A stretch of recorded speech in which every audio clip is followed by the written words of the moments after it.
बड़े बड़े सफल और प्रसिद्ध जातकों की कुंडली में मिलने वाला गुरु चंद्र का योग, जिसको कि वैदिक ज्योतिष में, पाराशरी ज्योतिष में गज केसरी योग की संज्ञा दी गई और एक बहुत ही शुभ राजयोग माना गया है। आज की इस वीडियो में हम उसी गुरु चंद्र युति, उनके केंद्र, और क्योंकि हम नाड़ी ज्योतिष के माध्यम से इसका एनालिसिस करेंगे तो उनके त्रिकोण संबंध के ऊपर भी बहुत ही डिटेल में चर्चा करने वाले हैं।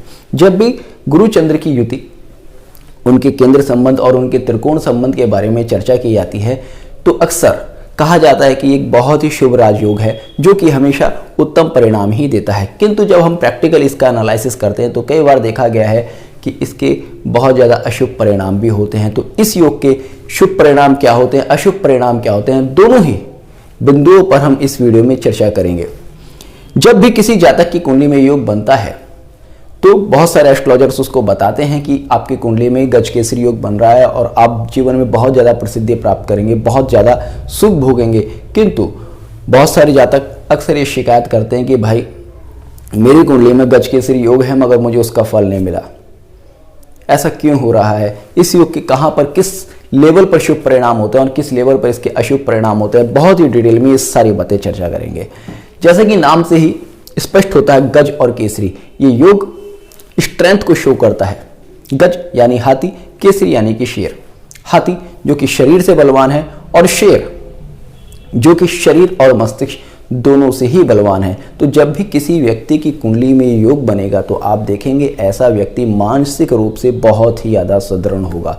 और जब कोई व्यक्ति मानसिक रूप से सुदृढ़ होता है तो वो जीवन में आने वाली हर परेशानी को बहुत ही इजीली पार कर लेता है। और यही एक मेन कारण होता है, जब भी किसी व्यक्ति की कुंडली में गुरु चंद्र का योग बनता है तो ऐसे लोग अपने मानसिक बल पर, अपने शारीरिक बल पर पूरी दुनिया जीत लेते हैं, जिस कारण कि इसको एक राजयोग कहा गया है। क्योंकि आपकी कुंडली में 1000 राजयोग हो किंतु अगर आपके पास मानसिक शक्ति नहीं है तो निश्चित तौर पर आप उन राजयोगों को नहीं भोग सकते, क्योंकि मस्तिष्क की शक्ति ही सबसे ज़्यादा प्रभावशाली होती है।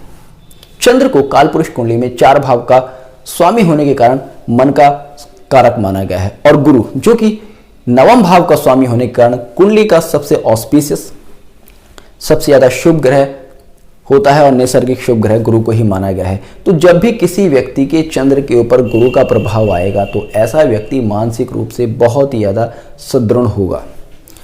आप अपने कैप्टन कूल महेंद्र सिंह धोनी की कुंडली में देख सकते हैं, जहां पर कन्या राशि में गज केसरी योग बन रहा है और वे मानसिक रूप से कितने सुदृढ़ हैं। उन्होंने अपने कैप्टनसी में ही कितने कीर्तिमान स्थापित किए और उनको कैप्टन कूल ही कहा जाता है इसी वजह से, क्योंकि वो मानसिक रूप से खेलते हैं।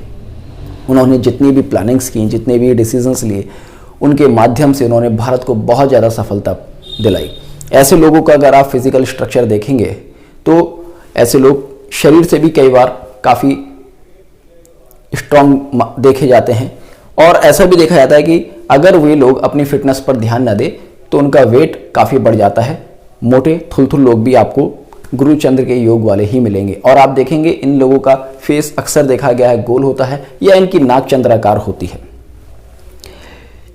इस योग वाले जातकों के अंदर पॉलिटिकल माइंड बहुत अच्छा होता है।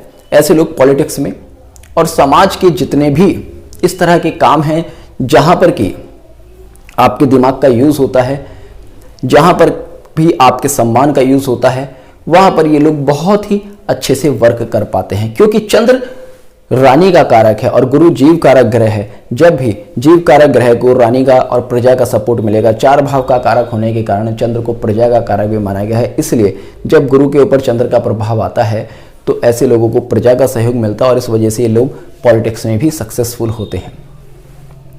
आप देखेंगे चंद्र माता का कारक है और माता के कारक के ऊपर 9वें भाव के स्वामी गुरु का प्रभाव आता है। तो आप देखेंगे ऐसे लोगों का जन्म अधिकांश एक धार्मिक फैमिली में होता है और इनकी माता धार्मिक विचारों वाली आपको मिलेगी। चंद्र क्योंकि मूवमेंट का कारक है और गुरु क्योंकि जीव कारक है, इसलिए आप देखेंगे कि इन जातकों के जीवन में कई बार काफ़ी मूवमेंट हो सकता है। राहु केतु का अगर प्रभाव इस योग के ऊपर आता है तो देखा गया है कि ऐसे लोगों का विदेश भ्रमण या अपने वर्क वगैरह में इधर से उधर आना जाना बहुत ज़्यादा रहता है। और अगर ऐसा नहीं भी है किसी व्यक्ति के चार्ट में तो ऐसा देखा गया कि जन्म के 12 साल के अंदर अंदर उनका कहीं ना कहीं स्थान परिवर्तन भी होता हुआ देखा गया है। बात करते हैं इसके अशुभ प्रभावों के बारे में और बात करते हैं कि क्यों कई बार लोगों को इसका शुभ फल प्राप्त नहीं होता। देखिएगा, जैसे कि मैंने आपसे शुरुआत में कहा, ये योग है स्ट्रेंथ का। अब आपके पास मानसिक स्ट्रेंथ है और आप उसको यूज ना करें या फिर आपको अपॉर्चुनिटीज ना मिल पाए, तो आपको लगेगा कि आपकी कुंडली में बनने वाला ये गज केसरी योग यूजलेस है।